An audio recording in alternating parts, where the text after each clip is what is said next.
terminar de ver las propiedades que empezamos a ver la clase pasada y vamos a comenzar el capítulo 4, donde vamos a conocer nuevos métodos de prueba. Hasta el momento hemos estudiado métodos de prueba que nos permitían derivar, probar las propiedades de una expresión cuyo operador principal era la equivalencia, y también estudiamos el método directo que nos permitía probar cualquier tipo de expresiones.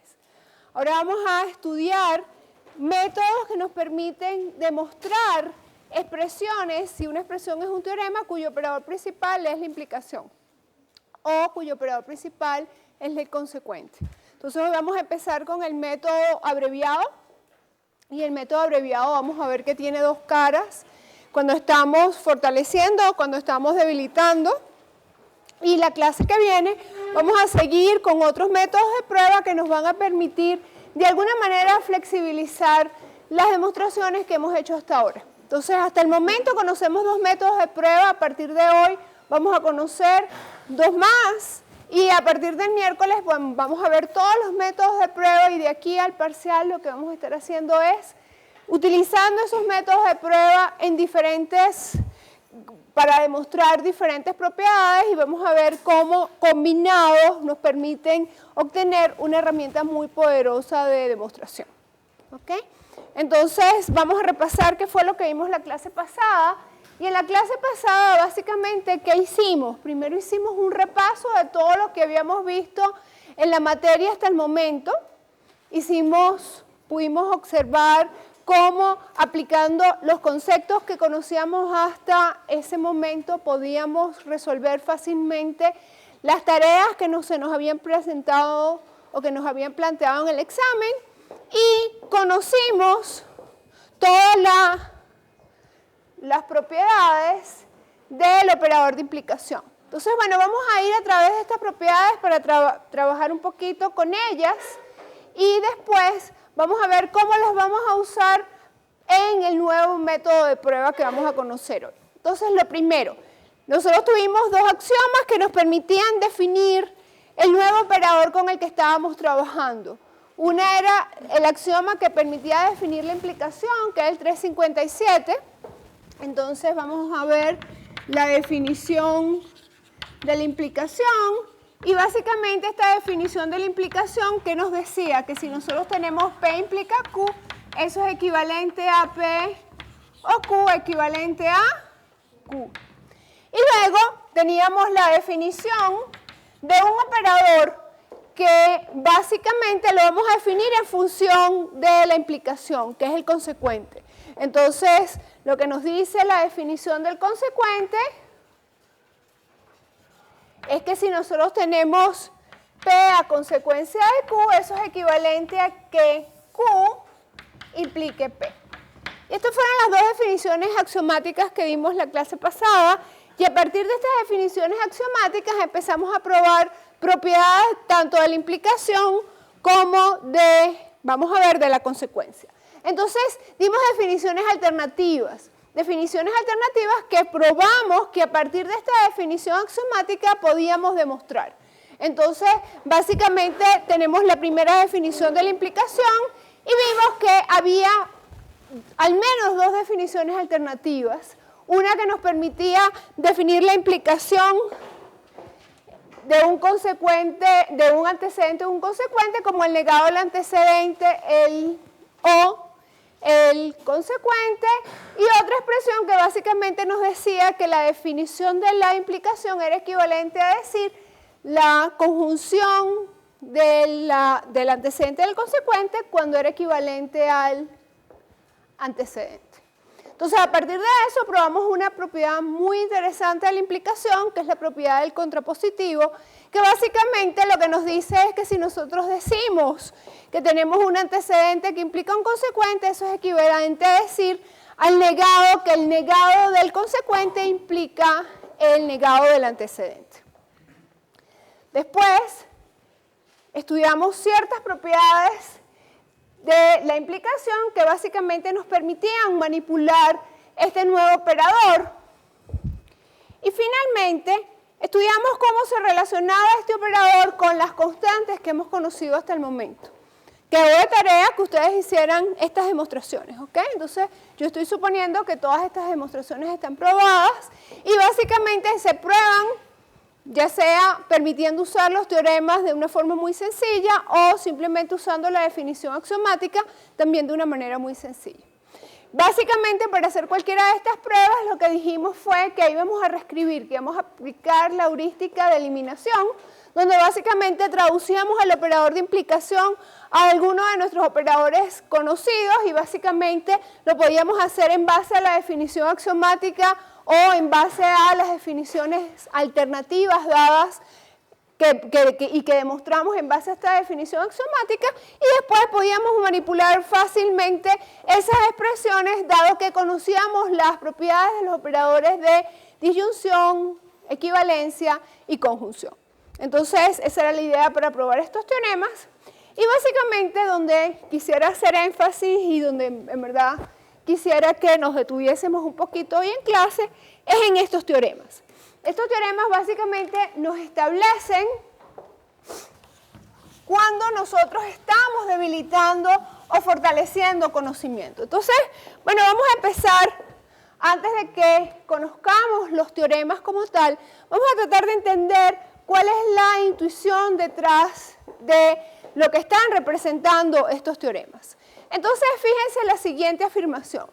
Si yo les digo a ustedes, todos los estudiantes pasaron el primer parcial o todos los estudiantes pasaron el segundo parcial. ¿Ok? Yo allí tengo una disyunción. O simplemente si yo les digo a ustedes, todos los estudiantes pasaron el primer parcial. ¿Dónde ustedes sienten que yo les doy más información? Si yo empiezo la clase y digo, todos los estudiantes pasaron el primer parcial.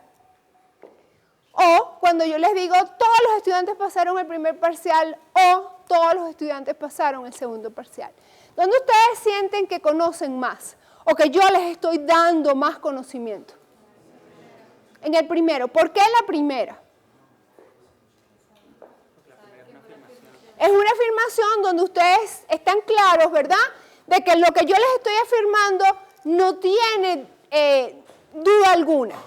Si yo me voy de todos los estudiantes pasan el primer parcial a todos los estudiantes pasan el primer parcial o todos los estudiantes pasan el segundo parcial, básicamente lo que estoy haciendo es debilitando el conocimiento que les estoy transmitiendo.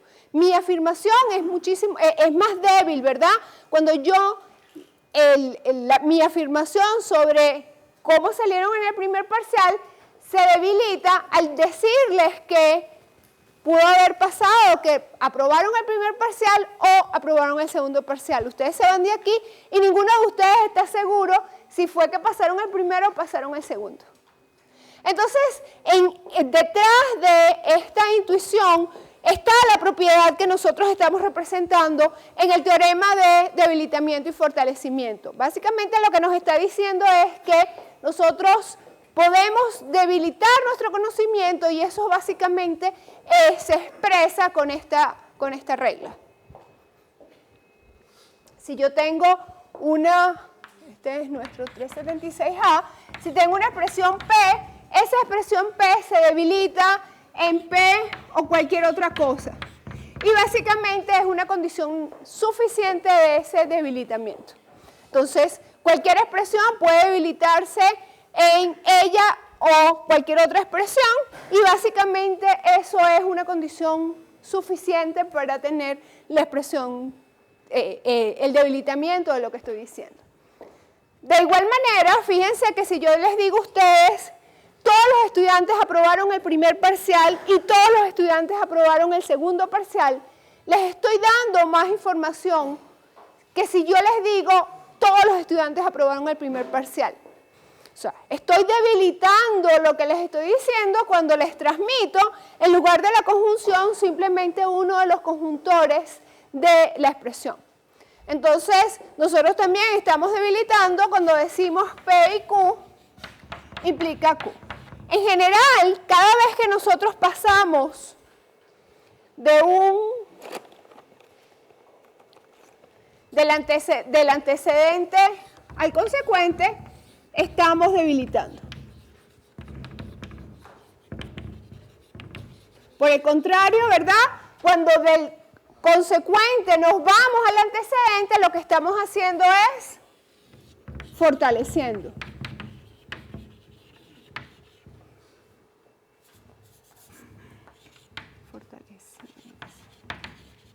¿Ok? Entonces, ¿qué es lo que estamos haciendo aquí? Cuando pasamos del antecedente al consecuente, debilitamos el conocimiento, y cuando pasamos del consecuente al antecedente, fortalecemos nuestro conocimiento. ¿Bien? Y básicamente esa va a ser como que el fundamento del método de prueba que vamos a estudiar hoy.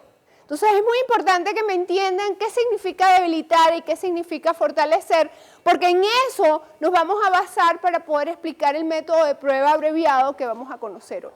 Entonces, además de esas reglas, pues por supuesto, si entendemos estas dos primeras, podemos ver que si yo tengo P y Q, es más fuerte, les estoy transmitiendo más conocimiento que sencillamente si les digo P o Q.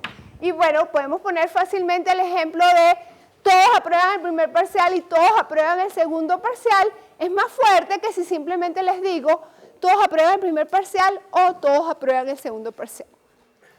Después, ¿verdad? Tenemos otras expresiones que básicamente nos están demostrando cómo si yo les digo P o una expresión que es una conjunción, eso es más fuerte que si simplemente tengo la expresión como una disyunción. Y finalmente, si tengo P y Q, eso es más fuerte que si yo tengo esta expresión, porque la expresión Q la estoy debilitando. Entonces, bueno, vamos a hacer una de estas pruebas, y para hacer la prueba quisiera oír opiniones acerca de cómo vamos a probarlo. Entonces, podemos empezar con algo tan sencillo como demostrar que la expresión de que P se debilita en P o Q es un teorema. Entonces, ¿cuáles de los métodos que conocemos hasta el momento podemos emplear para hacer esta demostración? ¿Por qué?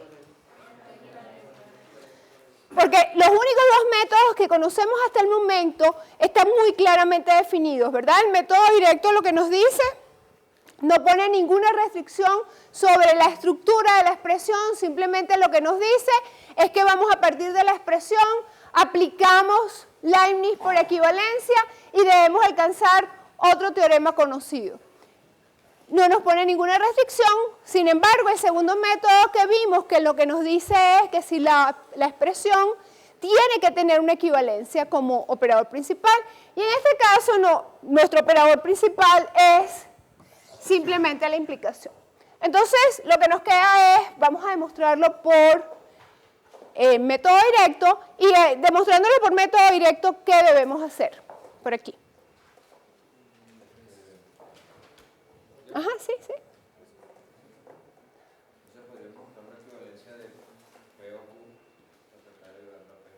Una equivalencia, ¿cómo una equivalencia? P o Q. ¿Cuál teorema? Allá atrás. Por favor, la parejita que está allí, ustedes, ajá. ¿Me puedes decir qué debo hacer para hacer la demostración? Perdón, no te oigo. No te entiendo. ¿Perdón? Ajá, ¿y hacia dónde voy? ¿Hacia dónde? Ajá, ¿a cuál teorema? ¿Qué hago?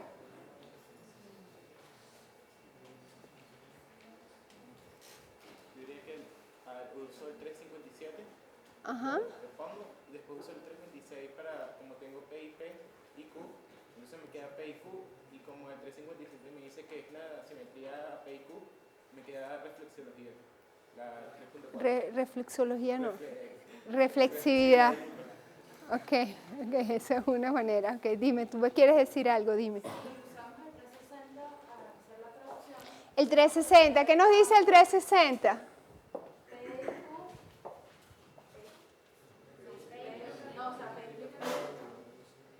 P implica Q, ajá. Equivalente a P y Q, equivalente a P. Entonces, lo que ustedes me están sugiriendo es por equivalencia, ¿qué me dijeron? ¿Qué teorema es este? El 360. Vamos a tratar de aplicar. ¿Y cuál es la sustitución que estoy haciendo aquí. ¿Perdón?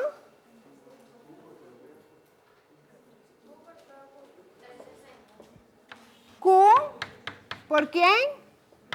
P o Q. Muy bien. ¿Qué hago con esto? ¿Qué me permite hacer esto?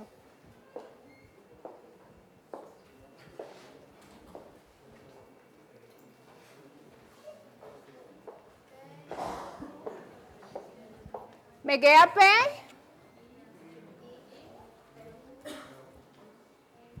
PI. POQ. Equivalente a. Equivalente a. ¿Qué hago con esto? A ver, por aquí dime, ¿qué hago con esto? ¿Lo puedo hacer? Una pregunta, ¿eso está bien? No, una pregunta, dime. ¿Perdón? Llegó a una absorción. ¿En dónde? P y P o Q equivalente a P, una absorción. Muy bien, muy bien, muy bien. Tú me querías decir algo antes de que él me dijera que era una absorción. Lo hice fue con 357. Ok, con 357. Por aquí, ¿alguno de ustedes tenía alguna sugerencia? A ver, ustedes dos. Quiero que me ayuden a terminar esto. ¿Qué hago? Ajá, oigo. ¿Cómo sigo la demostración? ¿Cuál es la absorción? 3. ¿Perdón?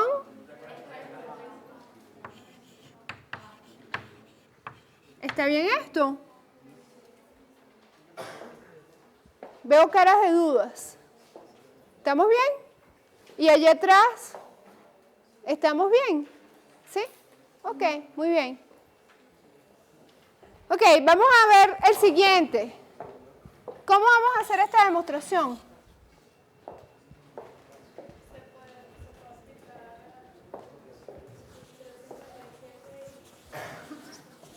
¿Qué queremos demostrar? Que si tenemos P y Q, implica P, esto es un teorema. ¿Qué hago?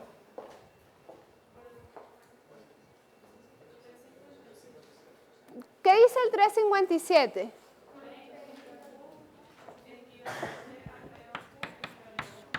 .357 es la definición axiomática de la implicación. ¿Y qué dice? P implica Q es equivalente a...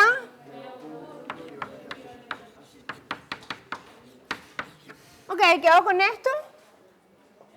¿Cuál es mi sustitución? ¿Cuál es la sustitución? ¿P por quién?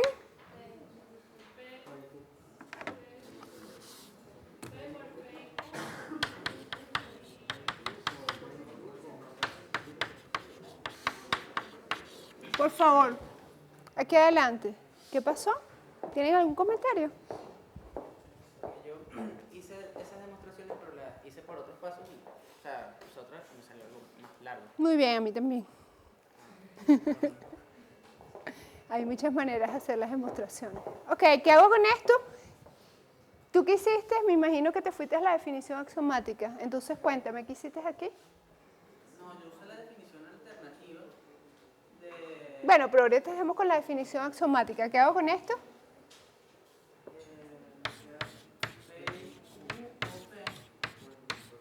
equivalente a P y Q. A P, perdón. Y eso ya es... Bueno, aplícala al 327 y ya tiene una absorción.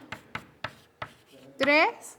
27, que es la simetría de los 324, perdón. 327. ¿Y qué me queda aquí?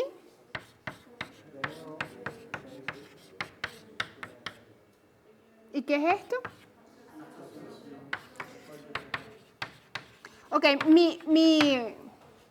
una de las observaciones que tengo a lo largo de todos los trimestres es que las personas no terminan usando la absorción. Fíjense que tuvimos problemas en el examen porque no aplicaron bien la absorción.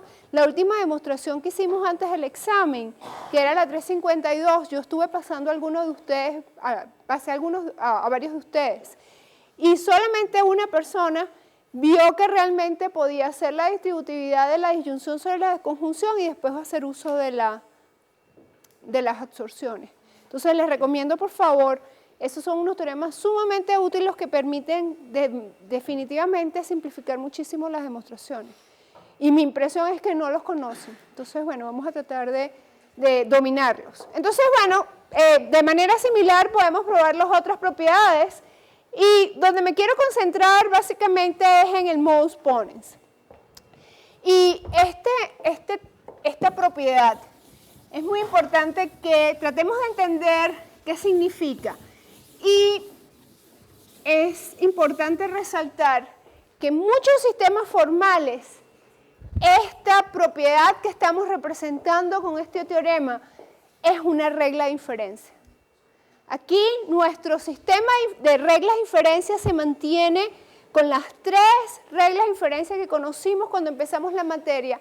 Y lo único que estamos haciendo es añadiendo nuevos teoremas que nos permiten cada vez hacer demostraciones de manera más directa y menos quizás, con menos pasos y de una forma más elegante. Entonces fíjense que esta propiedad, que básicamente lo que nos dice, si yo tengo P como un hecho y sé que P es una condición suficiente para Q, básicamente voy a poder concluir Q. Y fíjense que esa es una forma de razonar que aplicamos constantemente en la vida diaria.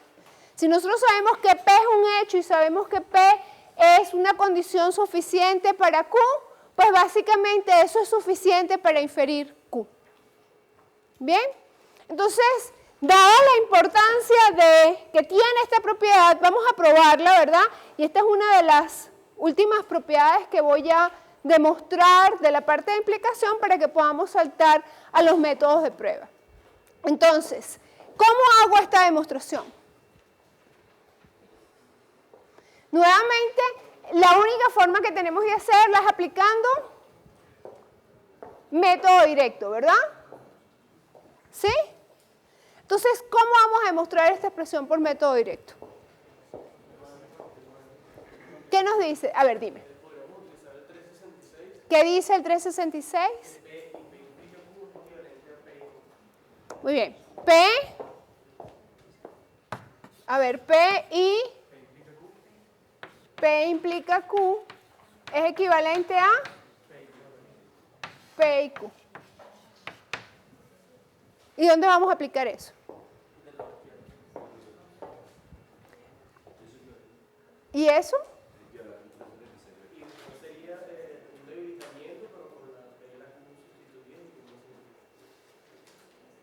Muy bien. Muy bien. Muy bien. Ok, entonces fíjense, ¿cuál es tu nombre? Javier. Javier, ¿qué nos está sugiriendo? Lo que Javier nos está sugiriendo es que apliquemos el 366. ¿Qué nos dice?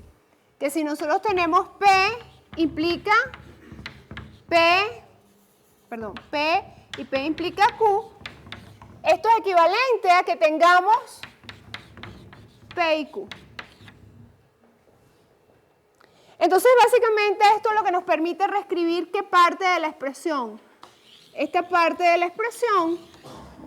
Entonces, en lugar de tener como antecedente que sabemos que P es un hecho y que además sabemos que P es condición suficiente para Q, ahora lo que sabemos es que tenemos P y Q y eso es una condición suficiente para Q. Y básicamente, si no les estoy pidiendo que nos vayamos a las definiciones axiomáticas, sino que nos podemos parar en alguno de los teoremas que ya hemos demostrado, esto corresponde a una regla, a uno de los teoremas de debilitamiento. Que básicamente lo que estamos diciendo es debilitamiento, fortalecimiento, ¿con cuál sustitución? Bueno, realmente estamos dejando implícita, ¿verdad? Damos PQ, ¿y qué tenemos? QP y es el 376B. Sí, bueno, estamos dejando las simetrías implícitas, ¿ok? ¿Estamos claros? Entonces, fíjense que esta regla que en muchos sistemas formales, y no solamente en muchos sistemas formales de la lógica, sino en muchas implementaciones de los sistemas formales que son los sistemas expertos, esta es la regla en la que se basa todo el razonamiento del sistema experto. Y nosotros con nuestro sistema formal y las reglas que hemos podido demostrar hasta el momento, podemos simplemente ver que es equivalente a alguno de los teoremas que hemos visto, y en particular al teorema de debilitamiento y fortalecimiento, que nos permite debilitar una conjunción como uno de los conjuntores. ¿Dudas hasta el momento? ¿Estamos bien? Bueno, con esto, por supuesto, hay muchas otras propiedades de la implicación que quiero que resaltemos. Los análisis de prueba por casos que nos está diciendo, vamos a repasarlos un poquito, sobre todo que las pruebas por casos las vamos a utilizar después cuando veamos el método de prueba. Y entonces vamos a ver qué nos está diciendo el teorema de prueba por casos, para que cuando veamos el método de pruebas por casos, lo conozcamos. Y básicamente las pruebas por casos o análisis de casos, lo que nos está diciendo es que si nosotros tenemos P o Q implica R, P o Q es una condición suficiente para R. Eso es equivalente a que nosotros hubiéramos tenido que P es una condición suficiente para R y que Q es una condición suficiente para R. ¿Bien? Y en eso se va a basar uno de los métodos de prueba que nosotros vamos a conocer el miércoles. Y la segunda es como que un caso particular, ¿verdad?, del caso general del análisis por casos, que básicamente ahora nos dice que si en lugar de tener P y Q que son diferentes, lo que estamos diciendo es que tenemos P condición suficiente para R y no P condición suficiente para R. Eso es equivalente básicamente a que tengamos R. La demostración de estos teoremas, ideas, vamos a esbozar la demostración en lugar de hacerla y que les quede de tarea. Vamos a esbozar la demostración del 378, del caso general de prueba por casos. ¿Qué podemos hacer? ¿Qué métodos podemos utilizar para demostrar la prueba por casos? Cualquiera de los dos, ¿verdad? Pudiésemos aplicar el método 2, donde básicamente partimos de este lado de la expresión, porque la expresión E1 tiene más estructura que la expresión E2, y básicamente pudiésemos aplicar la definición de las implicaciones y pudiésemos aplicar la regla de oro y de alguna manera manipular las expresiones que nos quedan allí para poder derivar esta expresión. Es muy, muy sencilla, ¿ok? Y una vez que tengamos la demostración del 378, llegar al 379 es bastante sencillo. Entonces, bueno, vamos a ver estas tres propiedades que realmente eran las que yo quisiera que todos nos fuésemos entendiendo la diferencia entre los operadores que conocimos hasta el momento desde el punto de vista de sus propiedades y la implicación como un caso particular de los operadores que conocemos en el sistema formal. Y es que, como les empecé diciendo la clase pasada, la implicación es un operador que no es simétrico. ¿Y por qué es un operador que no es simétrico? ¿Qué significa que un operador, primero recuerden, qué significa que cumpla la simetría? Cuando estábamos diciendo que cumplía la simetría, era, ¿qué operadores conocemos simétricos hasta ahora?